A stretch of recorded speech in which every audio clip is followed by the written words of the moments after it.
Bên dưới video này, bạn có thể dùng nickname để bình luận ẩn danh. Có rất nhiều lý do cho việc này phải không ạ? Bạn thấy không cần thiết phải nêu danh tính của mình. Bạn có thể cũng không muốn gặp rắc rối với những bình luận của mình. Nhưng trong tương lai, việc này có thể sẽ khó khăn hơn nhiều. Cũng giống như Trung Quốc, chính quyền Việt Nam không muốn bạn sử dụng Internet một cách ẩn danh. Chính quyền luôn muốn biết bạn truy cập vào những website nào, bạn làm gì trên không gian mạng, và đặc biệt, bạn để lại những bình luận gì. Luật an ninh mạng năm 2018 đã yêu cầu các công ty kinh doanh dịch vụ mạng xã hội như Facebook, Google phải định danh hay là xác thực danh tính của người dùng. Chính phủ hiện nay đang chuẩn bị ban hành một nghị định về quản lý Internet, trong đó cấm hoàn toàn việc ẩn danh trên mạng xã hội. Dự thảo nghị định này bắt buộc bạn phải xác thực đầy đủ danh tính của mình khi sử dụng mạng xã hội. Những thông tin cần xác thực bao gồm họ tên, ngày tháng năm sinh, số căn cước công dân, ngày cấp, nơi cấp, số điện thoại di động tại Việt Nam và địa chỉ thư điện tử của bạn. Chỉ những ai đã xác thực đầy đủ thông tin mới có quyền đăng tải nội dung, bình luận và livestream trên mạng xã hội.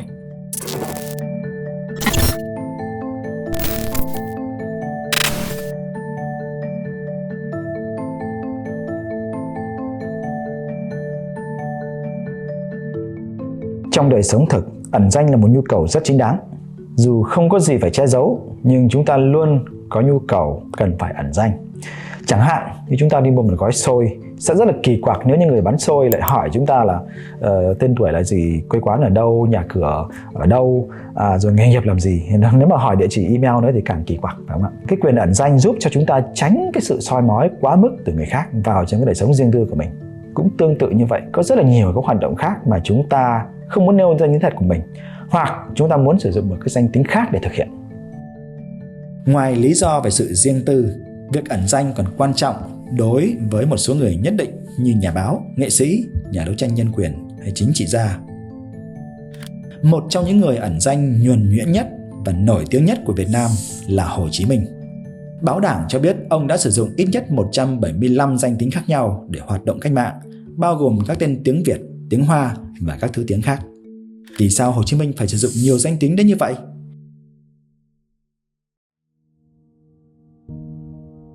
Quyền ẩn danh ở đây liên quan trực tiếp đến tự do ngôn luận. Việc phát ngôn không phải lúc nào cũng được tôn trọng và bảo đảm.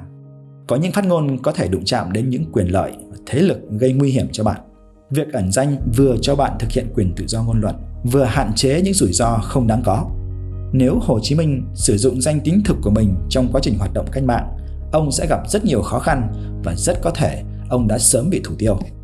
Trên báo chí, những người trả lời phỏng vấn có quyền ẩn danh để bảo vệ bản thân họ, đồng thời vẫn có thể nói ra những thông tin cần thiết như để vạch trần tham nhũng, tố giác tội phạm. Nếu bạn có thể ẩn danh trong đời sống thật, thì tại sao bạn lại không được phép ẩn danh trên Internet? Quyền ẩn danh trên Internet là một đề tài đang được tranh luận rất là sôi nổi ở rất là nhiều nước.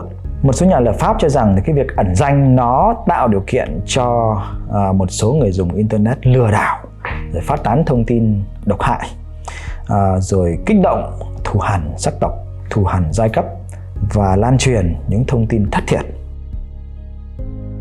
Năm 2021, sau khi một nghị sĩ Quốc hội Anh bị một người lạ mặt đâm chết một cách có chủ đích, một số nghị sĩ khác đã kêu gọi ban hành luật ngăn cản việc ẩn danh trên mạng xã hội, dù không có bằng chứng nào liên kết trực tiếp giữa vụ án mạng và việc ẩn danh. Chính phủ Anh sau đó đã đề xuất một dự luật để đảm bảo an toàn trên không gian mạng. Dự luật quy định những trang mạng xã hội phải tìm cách hạn chế tác động xấu của những tài khoản ẩn danh và tạo thêm những công cụ phù hợp để người dùng có thể kiểm soát tài khoản của chính mình, trong đó có việc kiểm soát ai có thể liên lạc với mình và nội dung mà họ muốn xem trên tài khoản mạng xã hội. Dự luật cho rằng các nền tảng mạng xã hội phải có cách thức phù hợp để xác minh danh tính người dùng. Tuy nhiên, chính phủ cũng nói rõ rằng không thể cấm hoàn toàn việc ẩn danh trên Internet. Lý do là có nhiều người như những nạn nhân bị bạo hành, bị lạm dụng tình dục hay những nhà hoạt động dưới chế độ độc tài cần ẩn danh trên không gian mạng. Tại Việt Nam, chính quyền đang muốn loại bỏ việc ẩn danh trên Internet. Nhìn chung thì mạng xã hội và Internet nói chung đang trở thành nhu cầu rất là thiết yếu trong đời sống của chúng ta. Về cơ bản thì những gì chúng ta làm ở trên đời thực thì chúng ta cũng có thể làm trên Internet, phải không ạ? Từ việc giải trí, học tập, thảo luận, mua sắm, tất tần tật, rất là nhiều thứ. Và cái việc này, cái việc ẩn danh trên Internet nó tạo điều kiện cho rất là nhiều hoạt động lừa đảo của những tài khoản ẩn danh. Và hơn nữa, cái tính ẩn danh còn tạo điều kiện cho việc ném đá giấu tay. Thế ở Việt Nam chúng ta ấy thì Trừ cái việc chỉ trích chính quyền ra, về cơ bản chúng ta có thể nói mọi thứ trên Internet mà rất ít khi phải chịu trách nhiệm cho những phát ngôn của mình.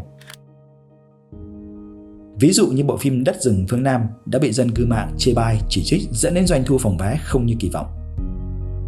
Bộ trưởng Văn hóa, Thể thao và Du lịch Nguyễn Văn Hùng khẳng định trước Quốc hội rằng cần phải xử lý những người bôi xấu bộ phim này. Còn Bộ trưởng Bộ Thông tin Truyền thông Nguyễn Mạnh Hùng thì cho biết đến cuối năm, chính phủ sẽ ban hành một nghị định quản lý mạng xã hội nhằm xử lý việc bôi xấu trên mạng. Dự thảo này không chỉ bắt buộc các mạng xã hội phải xác thực đầy đủ thông tin người dùng như đã nêu ở phần đầu video, mà còn cho phép chính quyền bất cứ lúc nào cũng có thể yêu cầu các công ty cung cấp thông tin người dùng để xử lý theo pháp luật. Nếu dự thảo được thông qua, quyền ẩn danh của bạn trên không gian mạng gần như bị cấm.